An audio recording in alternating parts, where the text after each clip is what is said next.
I recently went to see Wicked for Good, the second movie in the series of The Wizard, based on the beloved Broadway musical. And I really, really loved the first movie, even though I went into it with some skepticism.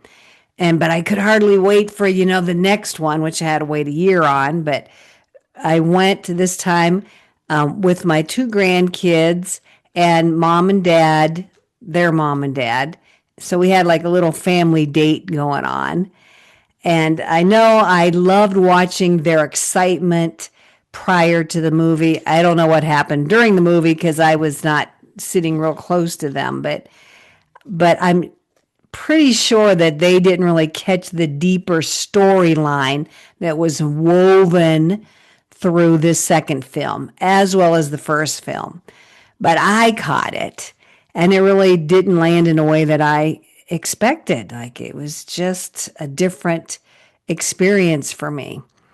So I found myself, soaking in the themes of the friendships, the unconditional love, and the courage it takes to stand up for your values, even when the world is pushing you in another direction.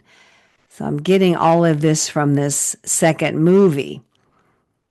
And one of the threads that gripped me the most was the reminder that becoming who you truly are often means being misunderstood. And this story, the Wicked in general, challenges the idea of good and bad. And in the second film, it stretches that theme even deeper. So I was watching the characters navigate judgment, fear, criticism that, are reflected in so many women's journeys, their own personal journeys, especially those stepping into a new chapter of life or afraid to make the next step into something they really have always wanted to do. But it does take courage to stay rooted in your truth when others have or opinions about who you should be. So it takes courage when we step into our power. And that's what this movie was about. And the friendship between Glinda and Alphaba, it was just so heartwarming and heart touching, showing us that friendship can be messy, but it can be honest and it can be transformative. Now, we don't always get friends who challenge us to grow while they're still loving us through our imperfection and through us becoming more of ourselves. But Wicked reminds us how necessary those friendships are. The ones that help us see connections, awaken our potential, and widen our circle of compassion for ourselves and for others. And this is something I carry into my women's groups that I'm part of and the coaching that I do every day. That we rise best when we rise together. So there's a powerful moment when Glinda realizes that she has to take a stand and do what was right. So she was living a comfortable, predictable life.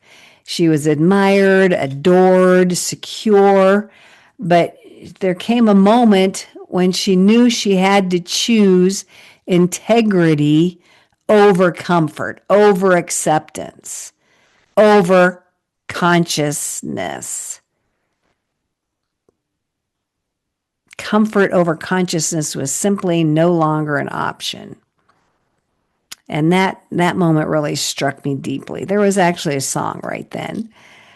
So it echoes what so many women feel in midlife. There's a quiet knowing that comfort isn't the same as alignment. And a whisper could be calling them towards truth, integrity, and purpose. And maybe a realization that you can't ignore your own becoming. And this, I believe, is the heart of empowerment. It's not always loud. It's not always gentle, but it is steady and it's very rooted in your soul. Wicked beautifully portrays that transformation. The moment when a woman decides she will no longer abandon herself, her own values, her own authenticity.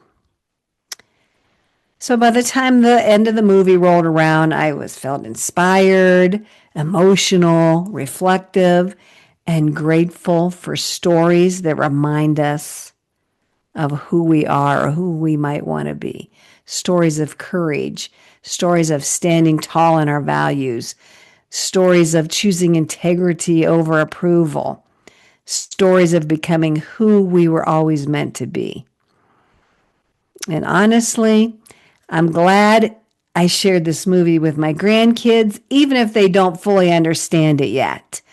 Maybe one day they'll remember that their grandmother loved those kinds of stories about courage and empowerment and wholeheartedly believe in the magic inside of them and each one of us. I do believe that there is magic inside every woman and every woman that I meet, talk with, and coach. So if you're in a season of becoming, or you feel a quiet nudge to reconnect with your own values, your own strengths, your own superpowers, or your own story, I'd love to walk beside you. I help women uncover their empowered essence, that unique pattern of brilliance that has always been there, just waiting to be understood and honored. And together we can explore your strength, or your superpowers, as I like to call them, your energy patterns, and the possibilities ahead of you so that you can move into your next chapter with clarity, confidence, and alignment. So I'd love to share a quiz with you. What's your strength style? And it will just be a gentle first step into rediscovering what makes you powerful. And then I'd love to book a session with you and just chat and learn more about you, and if I can serve you in a bigger way and help you shape your next chapter with intention. So I'll drop all those links with this video. But your story is still unfolding. I know mine certainly is. And just know that you don't have to navigate it alone. I'd love to hear your story. I'd love to meet you. I'd love to chat with you. Just know that you are not alone. I'm here for you. Let's connect. I'm Teresa Lisum, and I appreciate you listening to my video. And check out my blog if you're interested in reading my other blog articles. I'll put a link to those as well. Bye-bye.